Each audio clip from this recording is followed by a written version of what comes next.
Welcome everybody, let's go. Let's get hype.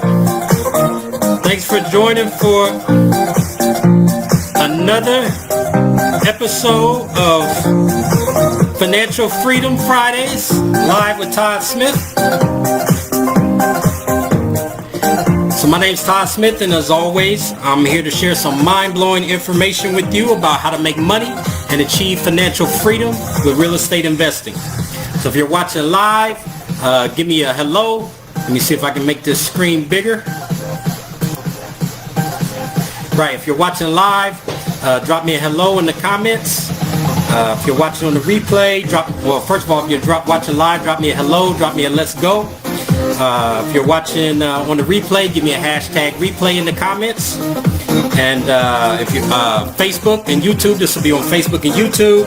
If you're watching on Facebook, whether it's the live or the replay, give me a heart, show me some love, give me a like. On YouTube, give me a thumbs up, and of course subscribe to the channel. This is interactive. All my presentations are interactive, so feel free to ask questions, and I'll try to get to your question live. If I don't get to it live, then I do answer all the questions. I'll go back and answer each question, so your question will not go ignored. Hi Missy, how's it going? I hope you're having a good Friday. And also, if you get any value out of the video, which I'm sure you will, drop in the comments. Let me know what your biggest takeaway from the video was today. And again, that's whether you're live or on the replay. And like I said, feel free to ask your questions. If I don't get to your question today, it may become the topic of my my next video. All right? So whether you're watching live or on the replay, always drop your questions, always drop your comments. All right? Awesome. And after watching this video, if you'd like to get some more free information about how you can make money or become financially free with real estate investing, you can check out, I got 4 free resources for you to check out. Number 1, my free 90-minute training called Real Estate Cash Flow Secrets. That's at realestatecashflowsecrets.com. And I go into all the different ways that I buy property without using cash or credit. Number 2, my free Facebook group, which is also called Real Estate Cash Flow Secrets Official. All right. And my YouTube channel, which is called Todd Smith Real Estate Investing, and my website, imentorrealestate.com. All right. So today's question comes from Marcus Green, and the question is how to find a reputable contracting crew for repairs. How to find a reputable contract crew for repairs. And this is, and I'm going to title this video 3 ways to find good repair contractors. Now, I actually deal with this subject a lot on my blog, which is on my website. I'm on 𝗙𝗵𝗆𝗀𝗻𝗔𝗇.com. And then I got some upcoming YouTube videos that go a lot more in-depth into this topic of dealing with repair contractors, how to find them, how to hire them, and a whole lot of details and tips and tricks that I picked up spending tons of money on rehab projects and getting rental properties repaired over the years, and so on and so forth. Things that you won't hear anywhere else. Anyway, but today I wanna keep this kind of brief, and I wanna go over 3 of the best ways that there are to find reputable contractors. All right. So, like I said, this is a very common question that I get, and Marcus Green submitted this question, so I want to go ahead and answer it today. So let's get right into it. So the number 1 way to find good repair contractors is referrals. Okay. So now, when I talk about referrals, preferably I want to get a referral from a real estate investor that I know very well. All right, so if it's a real estate investor that has, like myself, bought has bought millions of dollars worth of property, then I know that I can trust a referral, especially if it's somebody that has done a lot of work for them. All right. So, I mean, there are contractors that sometimes I will hire if it's for repairs. For repairs. I'm not talking about a major rehab job, but if it's for repairs, like a plumber or something like that, or an electrician, there are contractors that I have hired and worked with for years without ever meeting them, because I got such a good referral from one of my colleagues in the real estate investment business that was a professional investor. And yeah, I mean, I just tell them, hey, this property at such and such address needs work done. I know that it's what I call a golden referral. It's a referral from one of my colleagues that I have a lot of confidence in. And yeah, I'll just send them over there. Here's how you get in the house. They do the repair. They send me the bill. All right. So actually, I have a plumber like that I worked with for several years before I ever met him. And that's the way we conducted business. So, but again, I'm not going to, if I'm going to hire somebody to do a, you know, $10,000, $20,000 rehab job, right? I'm not going to hire them without meeting them. All right. But if it's a small repair or something like that, or maintenance on a rental property, and the referral is good enough. Now, this isn't just a referral from your buddy, you know, that you know that maybe they did one job for your buddy. No, that's not what I'm talking about. I'm talking about somebody that I know that has, you know, spent a lot of money and has a lot of properties and has referred me to somebody. That's the type of person that I would hire, maybe sight unseen. Okay, but that's not a typical scenario. All right. Now, secondarily, if it's not an investor that I know very well that's giving me the referral, then maybe they've done a lot of work for other investors. Okay, so maybe the contractor is presenting themselves to me and say, hey, you know, if you need some work done, I've done work, you know, for a lot of investors. Okay, so it's important that I'm hiring somebody who's done work for investors and not just who's done work for homeowners. Because if they've done work for homeowners, then they, you know, homeowners typically, they don't care about the price of the work, right? So in my situation, I'm running a business, so I need to get quality work and I need to get it done at a price that's going to allow me to give this person repeat business. Okay, whereas a homeowner, hey, they're getting their kitchen remodeled, you know, money is no object because they're focused only on aesthetics. I'm focused on aesthetics that are going to get me a return in the marketplace.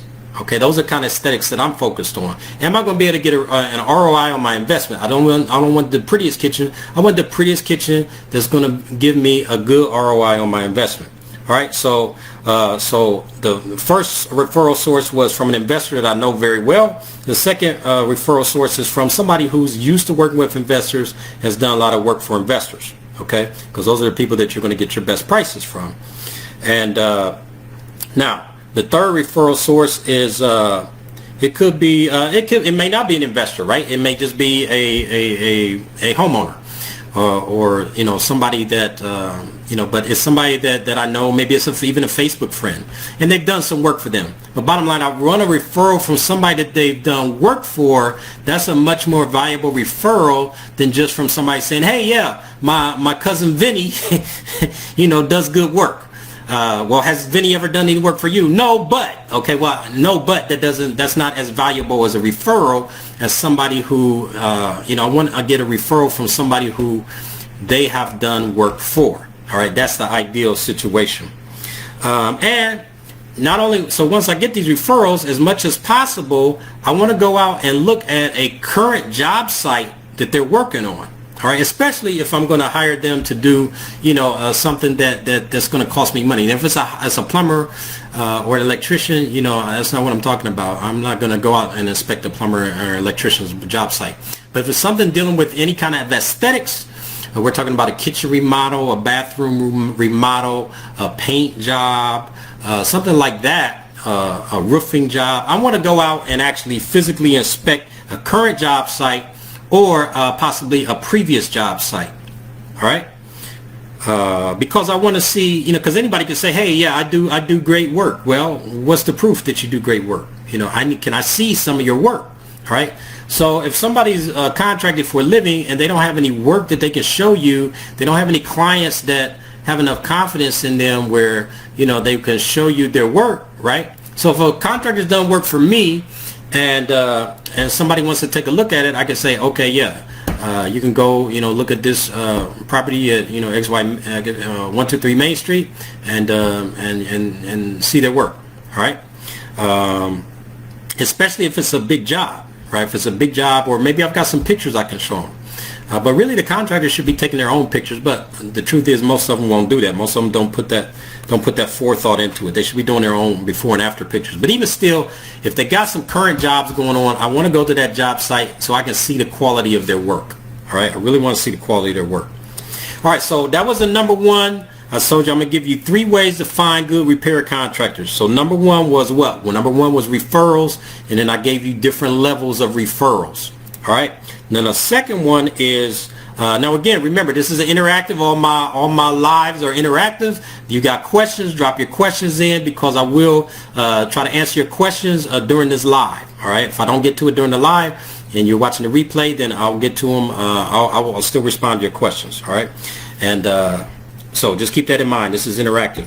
Now, the number two, the second way that I want to give you to find repair contractors, which you probably never heard before, is, especially now I'm talking about a big job, a big renovation job, especially if I'm doing a renovation job. All right, you can get a list of licensed contractors from your city. All right, because contractors licenses are issued on a city level.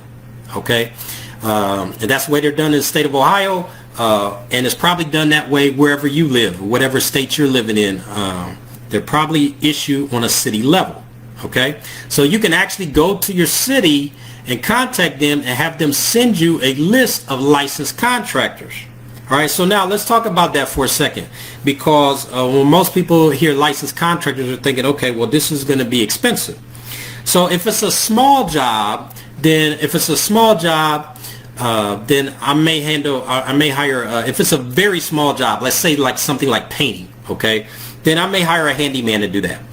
I might even hire a handyman type person to do a small aesthetic remodel or facelift on a kitchen or bathroom. Okay, but if the job gets bigger than that, where I'm having them do a total renovation of a kitchen, total renovation of a bathroom, total renovation of a house, then I'm definitely going to hire a licensed contractor, and I'm willing to pay more for that. Okay, because I'm paying, what am I paying for? I'm paying for quality, and I'm paying for getting the project done on time and on budget, and I'm paying for somebody who has a certain level of accountability. Okay, so if somebody is going through the effort to get a license from the city, especially from a large city like Columbus, Ohio, then they have some level of accountability. All right, chances. So I want somebody who has an active contracting license if I'm doing any kind of large renovation project. Plus, they're going to be more responsible on the job because they value their license. All right. So part of the problem with hiring contractors is getting them to show up for work. All right. So if you got somebody that's treating their contracting work as a business, that's the kind of person I want to deal with, right? Because why? Because I'm running a business. All right. I'm running a $1 million business, and I want them to treat their business like a very serious business. All right. So like I said, small job, maybe I'll hire a handyman. It's a big job, I'm definitely going to hire a licensed contractor. Now, what are the problem is that contractors lie about being licensed, bonded, and insured, right? So I'm going to ask them, if they're licensed, and also there's differences between licenses in a large city versus licenses in a small municipality. So in the area where I live, so we have Columbus is the main city. Then we have a lot of small municipalities like Whitehall, Reynoldsburg, Pickerington, and so on and so forth. So sometimes these contractors might be licensed in these small municipalities, but not licensed in the city of Columbus. So there's various degrees of accountability there. Right, so a contractor that's licensed with the big city is going to have more accountability than a contractor that's licensed with the small municipality. Okay, so be on the lookout for that. So if they tell me they're licensed, I'm going to say, well, where are you licensed from? Are you licensed from Columbus, or are you licensed from one of these other municipalities? All right, and now the good thing is, right, if they tell me wherever they tell me they're licensed, I can verify their license. So for me, since I live in Columbus, in a larger city, I'm not impressed with a license from a smaller municipality. All right, and in fact, not only am I not impressed, but I'm kind of like, well, you're kind of skirt the system, because you're really marketing to people in the big city, telling them you're licensed, trying to give them the impression that you're licensed in the big city when you really have a small municipality license. Okay, so I can verify whether they're licensed with the city, where I can just call the city, or I can check them against my contractor list that I've obtained from the city of Columbus. All right.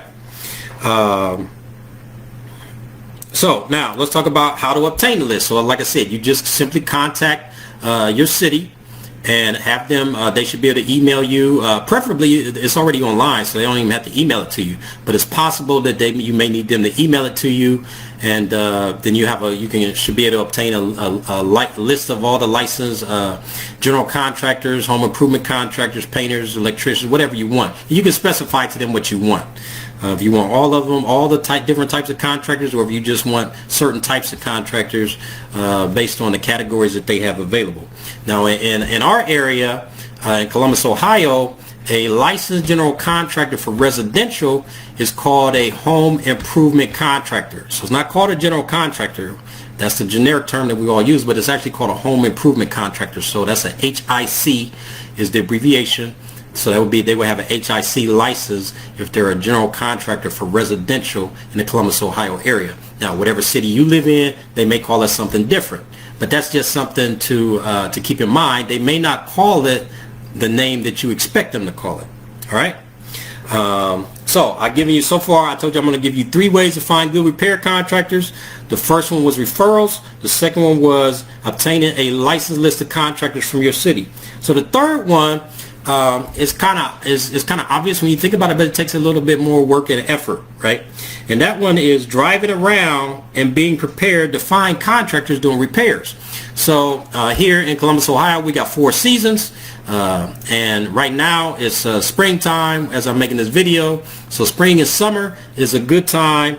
It makes it a lot easier to drive around and see, especially in areas where there's a lot of investor activity and a lot of rehabs going on.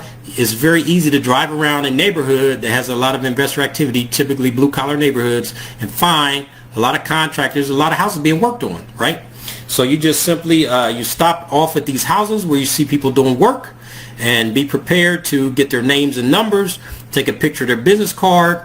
A lot of these places, they will have their, a lot of these contractors will have their name and their contact information on their truck. Take a picture of their truck, take a picture of their business card. If they don't have a business card, just get their name and their phone, and then, so, you know, if you drive around, you'll pick up quite a few contractors that you may be able to work with. And typically I'm going to find out when I stop and talk to these guys, I'm going to find out who's the boss on the job, right? Because the guy you're talking to may or may not be the boss, and it may not matter, right? The guy that's the boss, he may, the guy that you're talking to, he may want to be looking for side work, right? And but basically, the more names that you can get out of this contracting crew, the better. Now, what you don't want to disturb the job, you don't want to get anybody in trouble, right? But if they're in a position where they're going to get in trouble, they're just simply not going to give you their information, or they're going to say, talk to my boss or whatever. So you don't have to worry about that. But just keep in mind that that situation does exist. All right. Also, like I said, I prefer to work with licensed contractors, so you can find out if they're licensed. You can find out, and then when you dealing with these licenses, if some contractor tells you they're licensed, you have to ask them whose name the license is under, because it might be under their business name, it may not be under their name. It might be under the name of their brother or their uncle, their friend, etc. So a lot of times contractors tell you license, but what they really mean is, I know somebody that has a license, that if your job requires a license, I can have that person pull a permit to get the work done.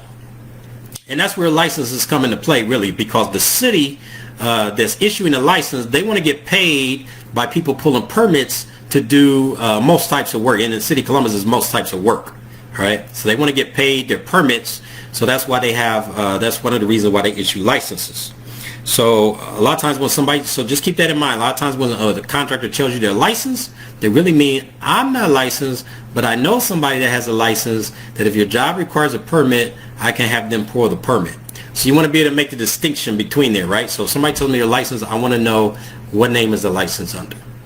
All right, so again, that's 3 ways to find good repair contractors. Number 1 was referrals.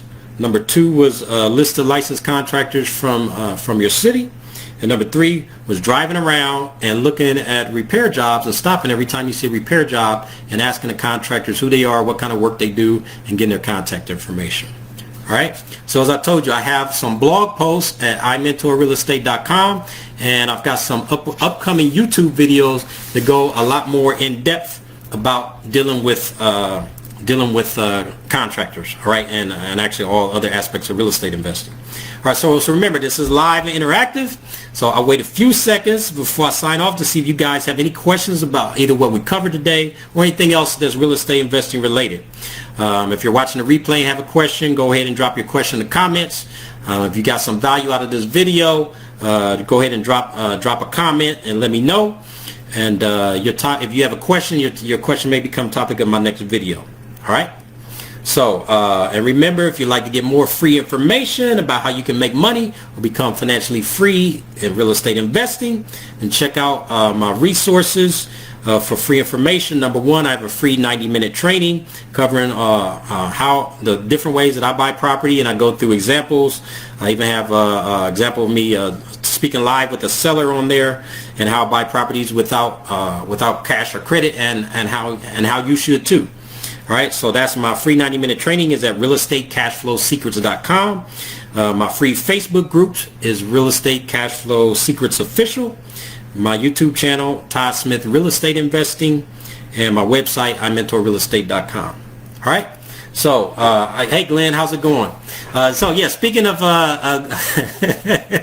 yeah, actually, Glenn Copeland, electrician, he's done fantastic work for me over the years and for many other investors.